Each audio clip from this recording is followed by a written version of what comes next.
Welcome to Webline. जियानियो घर में अकेली बैठी थी एंड सोच रही थी कि इन्हीं ने उसे बहुत सारे मैसेज भेजे हैं।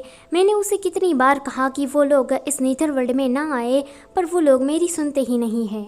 नेथर किंग जियानियो को सैड होता हुआ देखकर उसे पूछता है कि तुम्हें क्या ह्यूमन वर्ल्ड में जाना है।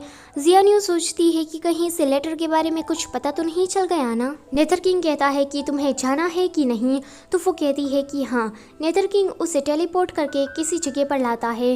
वो उसे पूछता है कि अब हम कहाँ जाए। जियानियो सोचती है कि मेरा फन करने का बिल्कुल भी मूड नहीं है, पर अगर मैंने इसे मना किया तो ये मुझ पर गुस्सा हो जाएगा। जियानियो से कहती है कि चलो अम्यूजमेंट पार्क जाते हैं। नेथर किंग कहता है कि तुम्हें रोलर कोस्टर से डर नहीं लगता, तो वो कहती है कि नहीं लगता। नेथर किंग हंसने लगता है, तो वो कहती है कि अब इसे क्या हो गया। अगले सीन में ये दोनों रोलर कोस्टर में बैठे होते हैं। जैसे ही राइड शुरू होती है तो जियानियो बहुत ही ज्यादा डर जाती है। नेथर किंग जोर जोर से हंसता है। उसके पीछे दो इमेजेस थी, वो भी हंस रही थी। ये देखकर जियानियो कहती है कि तुम इडियट हो, सच में इडियट हो। आगे ये दोनों आइसक्रीम खा रहे थे। नेथर किंग कहता है कि तुम तो डरपोक हो।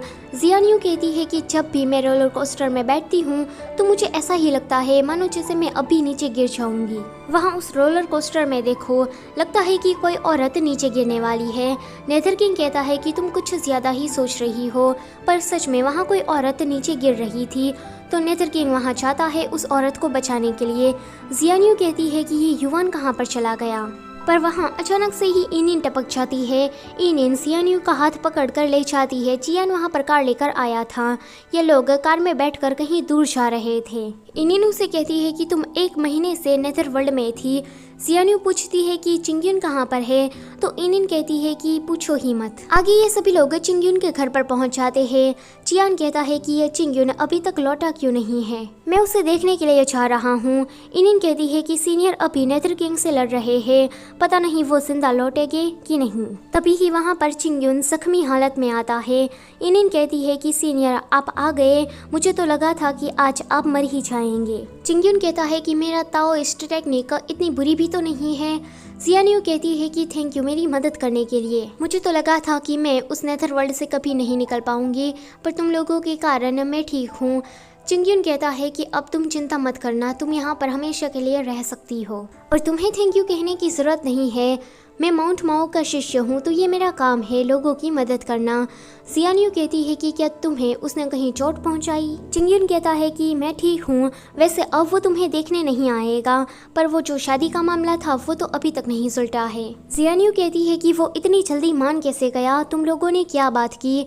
तो चिंग्युन कहता है कि हम दोनों के बीच में एक डील हुई है। जियानियो पूछती है कि कैसी डील। तो चिंग्युन कहता है कि ये पृष्ठ की बात है और हम इसे सीक्रेट ही रखते हैं, पर हाँ अब से तुम्हें 100 भूत पकड़ने में हमारी मदद करनी होगी। तो वो कहती है कि ऑफ कोर्स। फिर हम अगले वीक का सीन देखते हैं जहाँ पर ये लोग किसी जेंगिन नाम की लड़की के घर पर आए थे। ये लड़की वही है जो कि जियानियो से हेल्प मांग रही थी। ये लोग वहाँ पर मासोंग नाम की कोई गेम खेल रहे थे। सेंगिन ने इन तीनों को अपने घर पर इसलिए इनवाइट किया था क्योंकि उसकी जो सिस्टर इन लॉ है उसका स्वभाव आजकल बदल गया है, वो चिड़चिड़ी सी हो गई है। थोड़ी देर के बाद वहाँ पर उसकी सिस्टर इन लॉ आ जाती है। वो सेंगिन को देखकर उसे डांटती है कि तुम हर वक्त घर में बैठी रहती हो, खाती हो, पीती हो, सोती हो और मासूम खेलती रहती हो और कुछ काम तो करती नहीं, और तुम लोग मेरे घर में कर क्या रहे हो, निकलो यहाँ से। तो सीनियर कहता है कि हम लोग अभी जा रहे हैं, पर हम लोग बाद में आ जाएंगे। जेंगिन इन सभी को बाहर छोड़ने के लिए चाहती है।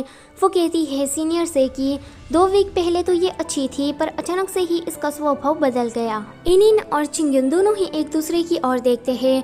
वो लोग सोचते हैं कि खोस्ट ज्यादातर सुबह सुबह नहीं आते, तो हमें रात का इंतजार करना होगा।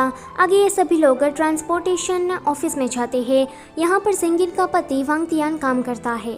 ये लोग वहाँ जाकर वांगतियान के बारे में पूछताछ करते हैं, तो वहाँ का कोई एम्प्लॉय उन्हें कहता है कि 1 महीने पहले वांगतियान ने बस से किसी का एक्सीडेंट कर दिया था। बस की हालत एकदम खटारा सी हो गई थी, तो हमें लगा कि वो तो जिंदा ही नहीं आ पाएगा, पर नहीं, वो जिंदा आया और उसे कोई चोट भी नहीं लगी थी। यह बहुत ही ज़्यादा अजीब बात है कि उसने इस हालत में भी उस बस को कैसे चला लिया, पर उसी दिन से उसने काम करना छोड़ दिया है। हमें तो ये बात बहुत ही ज़्यादा अजीब लग रही है कि वो वापस कैसे आया। ये सुनकर ये तीनों ही जेंगिन के घर पर वापस जाते हैं। जेंगिन कहती है कि क्या कुछ हुआ है, पर अच्छा ही है, तुम लोग सही टाइम पर आए हो, अभी आंटी घर पर नहीं है। इसका मतलब उसकी सिस्टर इन लॉ से था। वो इन सभी को बैठने को कहती है, इन खुद किचन में चली जाती है। जो वो डिश बना रही थी उसकी स्मेल, उसका अरोमा बहुत ही ज़्यादा अच्छा था। ये देखकर जियानियो एंड इनियन कहती है कि हमें थोड़ी देर यहाँ पर और रुक जाना चाहिए, पर सीनियर का ध्यान तो कहीं और ही था। सो आज का चैप्टर होता है यहीं पर ही ख़त्म। Don't forget to like, share and subscribe. Thank you for watching.